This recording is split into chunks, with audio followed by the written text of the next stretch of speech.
बिहार सरकार पूरा माफियाओं को संरक्षण दे रहा है, काम कर रही है। माननीय मुख्यमंत्री जी सर बात पे निकल रहे हैं यात्रा पे, अपनी जनता से बात करने के लिए आपको 250 करोड़ रुपए चाहिए। डबल इंजन की सरकार नहीं है, भ्रष्टाचार और अपराध की सरकार है। तेजस्वी यादव की कार्यकर्ता दर्शन यात्रा बेगूसराय पहुंचा, जहां तेजस्वी यादव ने बिहार के मुख्यमंत्री और बेगूसराय के सांसद गिरिराज सिंह पर जमकर हमला बोला। तेजस्वी यादव ने कहा, हमारी सरकार अगर बनती है तो 200 यूनिट बिजली फ्री देंगे, साथ ही और दिव्यांग और वृद्ध को 1500 रुपये पेंशन देंगे। यही नहीं करेंगे, अभी हम लोगों की कोशिश भी होगी, अभी जो मौजूदा सरकार है उससे भी 200 बिजली यूनिट फ्री दिलवाने का काम करेंगे। विपक्ष मजबूर करेगी सरकार को, किसी भी हालत में 200 यूनिट बिजली फ्री मिले। बिहार में नीतीश कुमार का इकबाल खत्म हो गया है। तेजस्वी ने कहा, नीतीश कुमार का भ्रष्टाचार यात्रा शुरू हो रहा है, जिसका 250 करोड़ बजट है, वो भी बिहार जैसे गरीब राज्य में। बताते चले, कार्यकर्ता दर्शन शाह संवाद कार्यक्रम के तहत तेजस्वी यादव बेगूसराय में है, जहां तेजस्वी ने बिहार सरकार को आड़े हाथों लेते हुए हमला बोला और कहा है कि अब नीतीश कुमार पूरी तरह बेकार हो चुके हैं और शासन प्रशासन में उनकी एक भी नहीं चलती। यही वजह है कि विधानसभा हो या विधान परिषद, दोनों में ही नीतीश कुमार ने कुछ भी संवाद नहीं किया।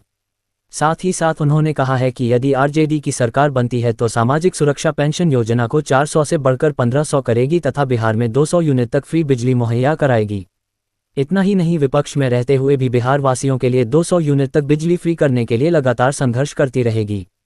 वहीं उन्होंने स्थानीय सांसद गिरिराज सिंह पर भी करारा प्रहार करते हुए कहा कि वह जिस विभाग के मंत्री हैं, आज तक बेगूसराय में इसके लिए किसी भी तरह का डेवलपमेंट नहीं हुआ। वह सिर्फ अनाप शनाप और समाज को तोड़ने वाले बयान देकर सिर्फ मीडिया में बने रहना चाहते हैं। शिक्षकों के मुद्दे पर भी उन्होंने खुलकर बात की और कहा कि लगातार विधानसभा में प्रश्न उठाए जा रहे हैं और मात्र 17 महीने की सरकार में एक तरफ जहां 5 लाख नौकरियां बांटी गई तो दूसरी तरफ नियोजित शिक्षकों को नियमित भी किया गया। आगे भी शिक्षकों के लिए राजद संघर्षरत रहेगी और उन्हें उनका अधिकार दिलाकर रहेगी। सुनिए तेजस्वी क्या कह रहे हैं। में यात्रा कर रहे हैं, संसदीय क्षेत्र है गिरिराज सिंह का, वो हिंदुओं को एक करने के लिए यात्रा में निकालते हैं, आप उनके क्षेत्र में यात्रा कर रहे हैं। टेक्सटाइल इंडस्ट्री कितना टेक्सटाइल पार्क दिए हैं क्या? जो यहाँ के जो एमपी हैं, मंत्री हैं केंद्र में, कई बार से बिहार का लोग जन्म करता है कि कौन सा मंत्रालय उनके पास, क्या चीज के मंत्री है, जरा जाके ग्रामीण में पूछिएगा। आपने कोई उपलब्धि तो है नहीं, 10 साल से मंत्री बेचारा करेंगे यही करेंगे। तो मतलब असंवैधानिक काम में उनको दिलचस्पी है, तो इसका क्या उपाय है? किसानों का आंदोलन शुरू हो गया, एमएसपी को कानूनी दर्जा देने की मांग को लेकर फिर से किसान कुछ कर रहे हैं, इसको किस तरह से देख रहे हैं? देखिए, सही मूल्य तो मिल नहीं रहा।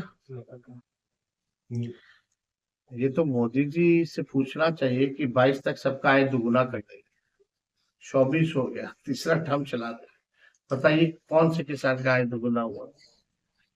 लागत आप देख रहे हैं, जितना महंगा हो गया है सब चीज, महंगाई से लोग परेशान है। किसानों का कर्ज तो माफ नहीं होता, लेकिन पूंजीपतियों का कर्ज माफ हुआ मोदी जी के राज में।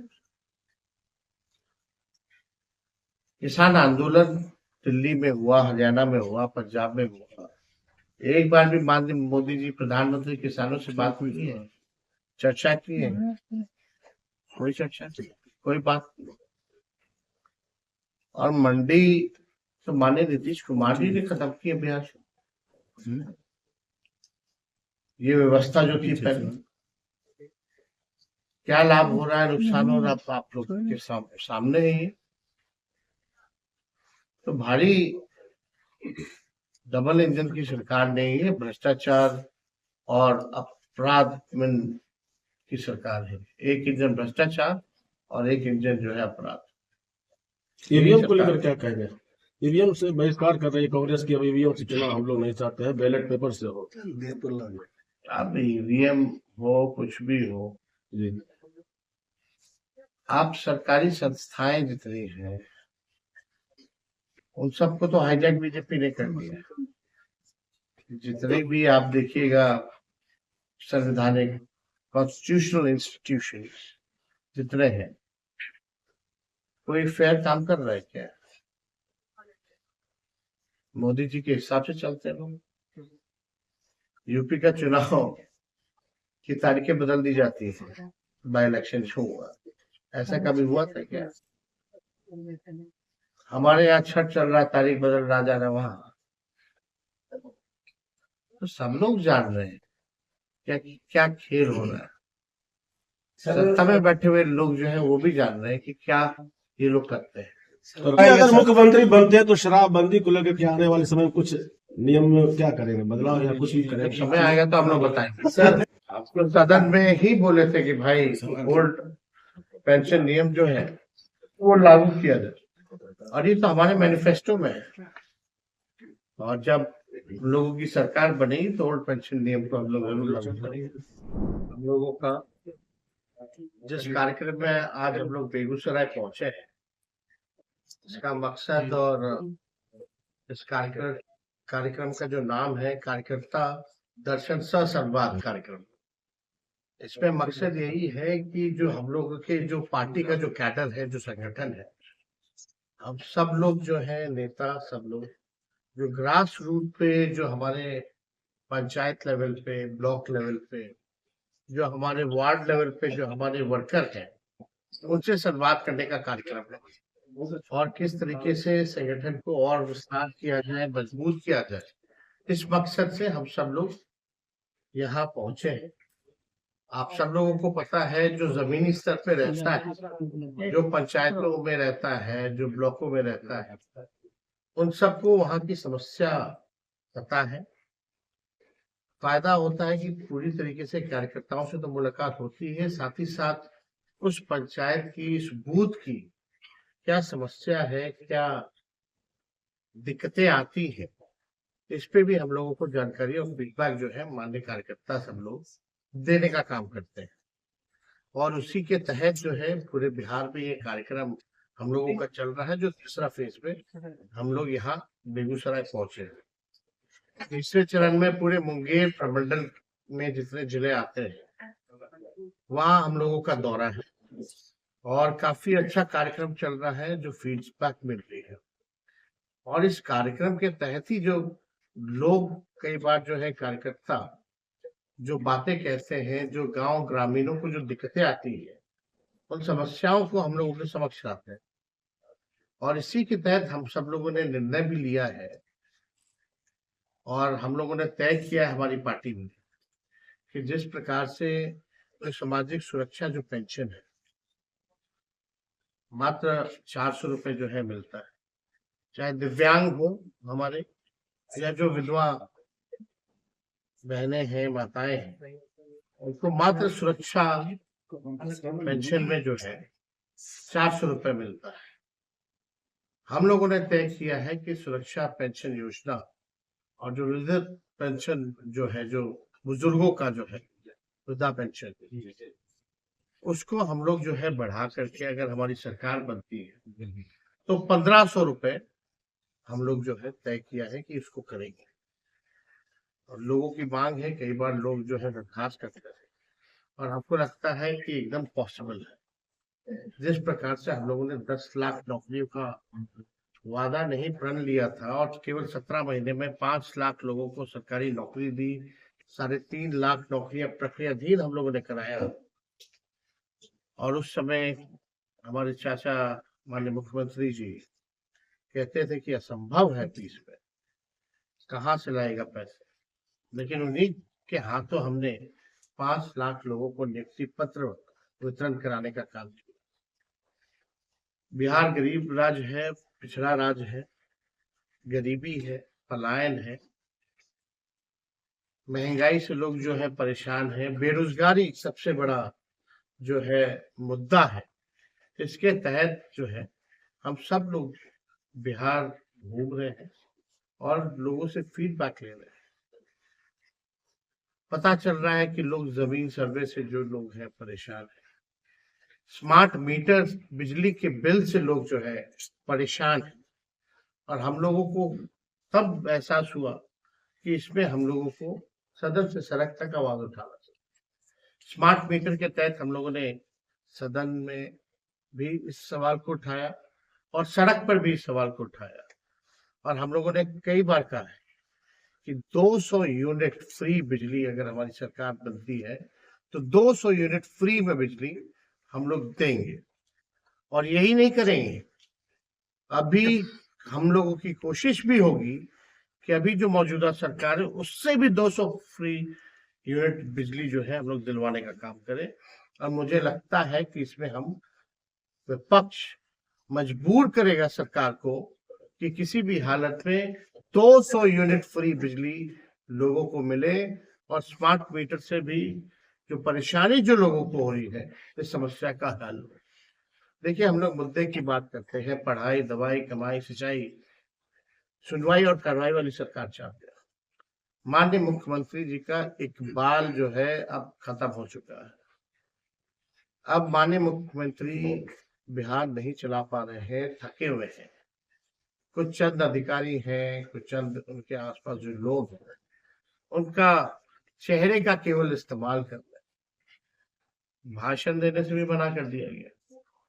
पूरे विधानसभा सत्र में जो अभी सत्र हुआ था, एक शब्द भी दोनों सदन में, चाहे विधानसभा हो या विधान परिषद हो, एक शब्द भी माननीय मुख्यमंत्री जी ने गंभीर विषयों पर कोई बात सदन में नहीं कहा।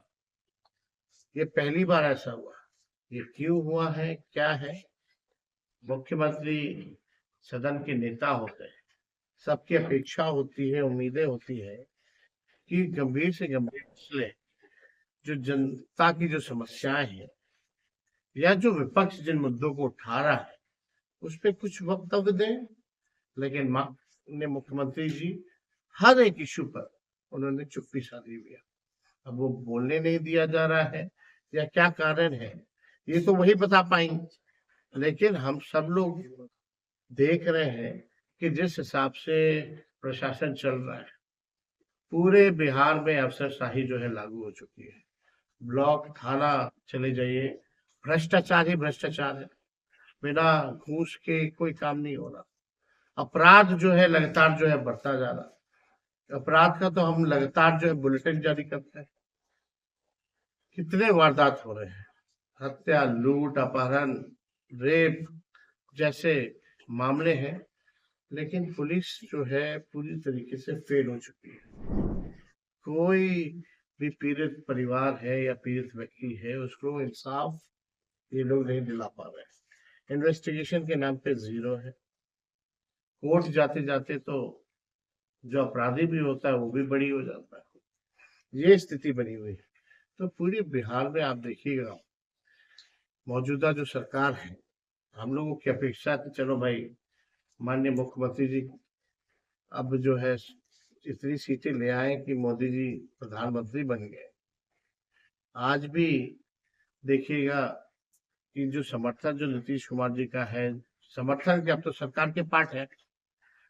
अगर बिहार के इतना वोट, इतने एमपी मोदी जी को दिए लगातार 3 टर्म से, 3 बार लगातार, बिहार को उसके अवध में क्या मिला? यही माननीय मुख्यमंत्री जी बोलते थे विशेष राज्य का दर्जा मांग करते थे। हम लोगों की पुरानी मांग थी पार्टी। उसके बाद माननीय मुख्यमंत्री जी क्या क्या सदन में हो या दिल्ली भी गए, किस लिए गए? बिहार को विशेष राज्य का दर्जा क्यों? अब कौन देगा विशेष राज्य का दर्जा? सरकार में बैठे हुए कौन? वही बीजेपी के लोग। उन्होंने तो मना कर दिया, विशेष राज्य का दर्जा नहीं देंगे। आज नीतीश कुमार जी की ऐसी स्थिति है, अगर अब नहीं विशेष राज्य का दर्जा दिला पाएंगे, क्योंकि भारत सरकार जो है उन पर निर्भर कर रहा है, तब कब दिला पाएंगे? आज जो स्थिति है, तो बिहार के साथ जो पक्षपात हो रहा है, सौतेला व्यवहार हो रहा है, कई केंद्रीय योजनाओं में कटौती हो रही है, इस पे खामोश है। हम लोगों ने जो आरक्षण की जो सीमा जो बढ़ाई थी, जाति आधारित गणना के बाद 65% हम लोगों ने किया, 10% ईडब्ल्यूएस का रखा है, यानी 75%। हम लोग चाहते थे इसको शेड्यूल 9 में डालना, लेकिन यहाँ कोई सुनने वाला नहीं है। भाजपा के आते ही जो है ये खत्म कर दिया गया है। हालांकि हम लोग जो है सुप्रीम कोर्ट में राष्ट्रीय जनता दल इस आरक्षण का पक्ष मजबूती के साथ रख रहा है, और मुझे पूरा विश्वास है कि जो आरक्षण 17 महीने में मिला वो पुनः हम लोग जो है स्थापित करने में सफल होंगे। तो इस सारी इश्यूज को लेकर के हम लोग जो है सरकार से भी सवाल पूछते हैं, जनता की समस्या को भी उठाते हैं। जो जनहित के काम है वो हो, लोगों को लाभ पहुंचे, बिहार हमारा आगे कैसे बढ़े, तरक्की हो, लेकिन कोई विजन नहीं है बिहार सरकार। आप बताइए कि एनडीए की सरकार बनी तो कौन सी योजना है जो इन लोगों ने लाया है? बीजेपी आई, उनकी कौन सी योजना है? ये तो वही घिसा पिटा सरकार जो है चल रहा है। हम लोग आए तो आईटी पॉलिसी बनाए, हम लोग आए तो स्पोर्ट्स पॉलिसी बनाए, हम लोग आए तो टूरिज्म पॉलिसी हम लोगों ने बनाने का काम किया। हम लोग 17 महीने थे तो 50,000 करोड़ का एमओयू निवेशकों से साइन करवाने का काम किया। आरक्षण बढ़ाया, जाति आधारित गणना कराई, नियोजित शिक्षकों को हम लोगों ने 4.5 लाख जिनकी संख्या थी उनको राजकीय कर्मी का दर्जा दिया। स्वयं सहायता समूह, तालमी मरकज से लेके विकास मित्र, टोला सेवक, आशा, ममता, सबके मानदेव को हम लोगों ने दुगुना किया। हम लोगों ने 5 लाख नौकरियां तो दी ही दी, 3.5 लाख प्रक्रियाधीन कराए। 17 महीने में आप सब जानते कोई पेपर लीक नहीं हुआ। माननीय मुख्यमंत्री जी कोई कार्रवाई नहीं कर। तेजस्वी के पहले पेपर लीक, तेजस्वी के बाद पेपर लीक। अभी सीएचओ का हुआ पेपर लीक, 2000 पद जिसको हमने सृजित कराने का काम किया था, उसमें भी पेपर लीक। नीट में पेपर लीक, वही परीक्षा हो पेपर लीक, लेकिन कार्रवाई किस पे होगी? पूरी तरीके से माफियागिरी जो है, बिहार सरकार पूरा माफियाओं को संरक्षण दे रहा है, काम कर रहा है। लोग परेशान है, नौजवान, बूढ़े, महिला, बच्चे, सब इस सरकार में जो है परेशान है। तो हम लोगों को, विपक्ष के लोगों की और जिम्मेदारी बनती है, बड़ी जिम्मेवारी है कि इसको बखूबी किस प्रकार से हम लोग निभाएं। और उसी सिलसिले में यात्रा होने से लोग, पंचायत के लोगों से मिलने पे, जो हमारे वर्कर है या बूथ स्तर के हैं, तो ऐसा पहले कार्यक्रम नहीं था। जनसभाएं होती रहती है, रैलियां होती रहती है, चुनावी सभा होती है, लेकिन ओरिजिनल जो फीडबैक है वो नहीं हो पाता। माननीय मुख्यमंत्री जी संवाद पे निकल रहे हैं, यात्रा पे, और 250 करोड़ रुपए जो खर्च कर रहे हैं। अपनी जनता से बात करने के लिए आपको 250 करोड़ रुपए चाहिए। ये कहाँ से है? कहाँ 250 करोड़ रुपए कहाँ खर्च होगा? ये यात्रा नहीं, ये बल्कि भ्रष्ट अधिकारियों की, भ्रष्टाचार का छूट की यात्रा है। ये स्थिति बनी हुई है। अरे मुख्यमंत्री है, अपनी जनता मालिकों से बात करने के लिए क्यों पैसा चाहिए 250 करोड़ रुपए?